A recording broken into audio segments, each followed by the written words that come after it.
Security Council calls on terrorist groups to withdraw from UN headquarters in the Syrian Golan and the immediate release of kidnapped UN soldiers.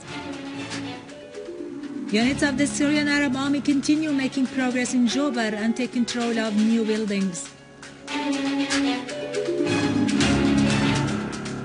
Iraqi armed forces make progress in Salah ad-Din and Kirkuk, killing dozens of ISIL terrorists.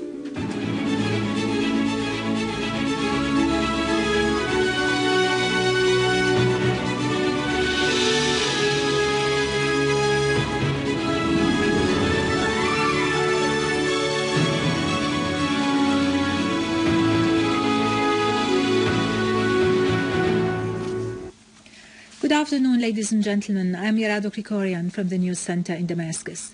The UN Security Council has called for the departure of all terrorist organizations from the positions of the UN peacekeepers serving within the UN Disengagement Observer Force UNDOF and from Al-Qunaitira crossing point. The Council also called for the return of all the weapons and equipment which the armed groups took by force. In a unanimously adopted declaration, the Council reiterated condemnation of the kidnapping of more than 40 UN soldiers working in the Syrian Golan, calling for their release immediately and unconditionally. The Council affirmed that UNDOF's mandate, impartiality, operations, safety and security must be respected. It is to be noted that Jabhat al-Nusra has claimed responsibility for the kidnapping of the UN soldiers.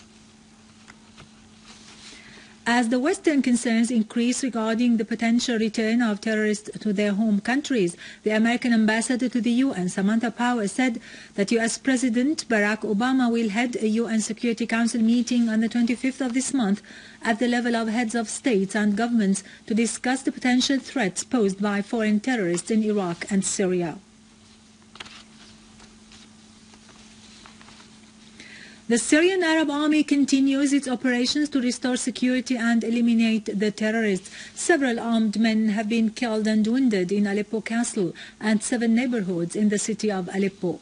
A Syrian Arab Army unit also targeted terrorist cars on Aleppo-Hama highway near Az-Zarba, destroying them and killing the armed men inside.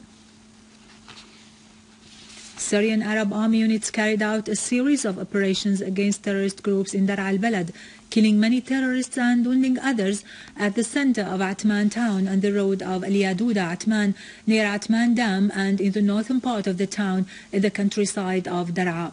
Other Syrian Arab Army units killed and injured a number of terrorists near Tal al-Mahas, northwest of Nimar, and to the southwest of the granaries in Al-Yaduda, Inkhel and Sheikh Saad in the countryside.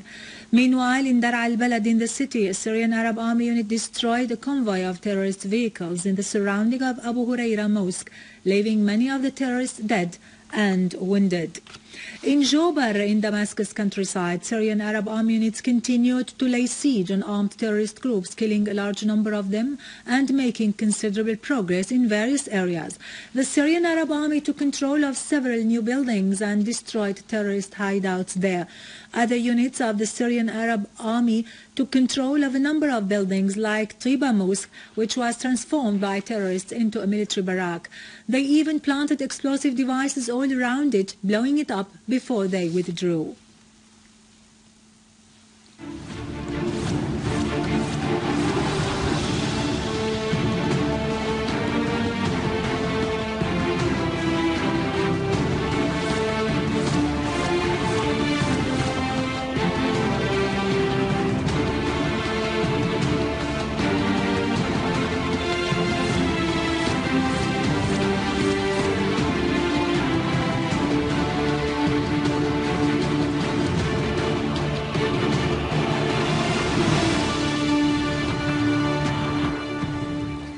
In Iraq, the Iraqi Air Force has launched several airstrikes targeting ISIS gatherings in Al-Hajar province in Kirkuk and Al-Mosul, killing 22 terrorists, including al-Baghdadi's main assistant, the Syrian Abu Hajar.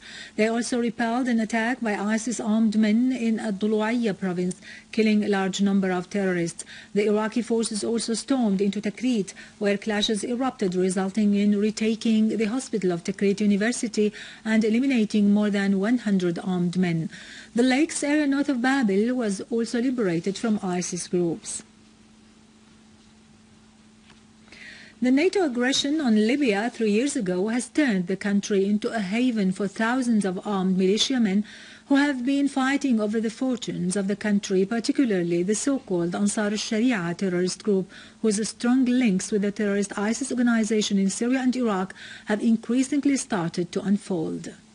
The ongoing unrest Libya has been witnessing since the NATO invasion of the country has turned it into a place that harbors terrorist armed groups whose number, according to confirmed reports, has exceeded 1,700 militiamen.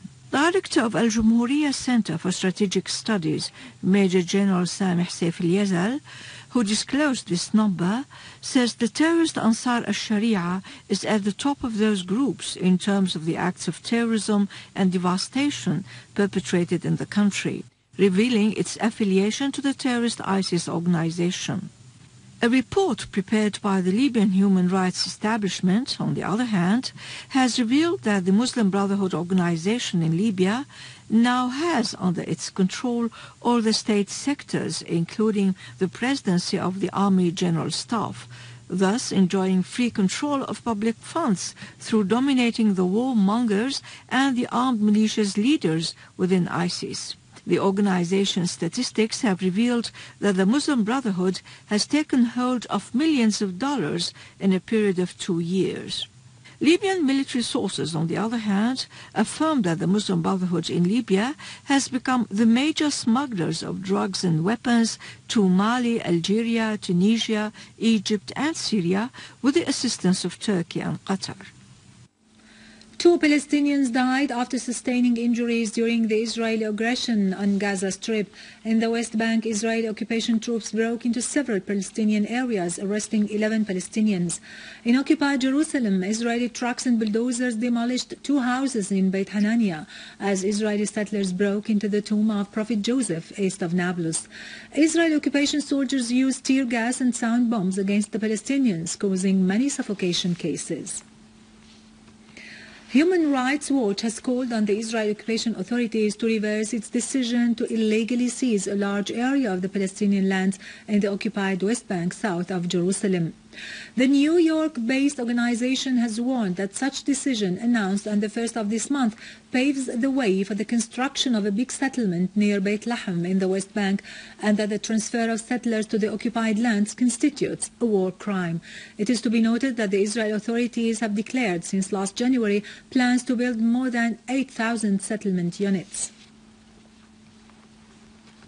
Now over to latest business and market news, but after a short break, stay tuned.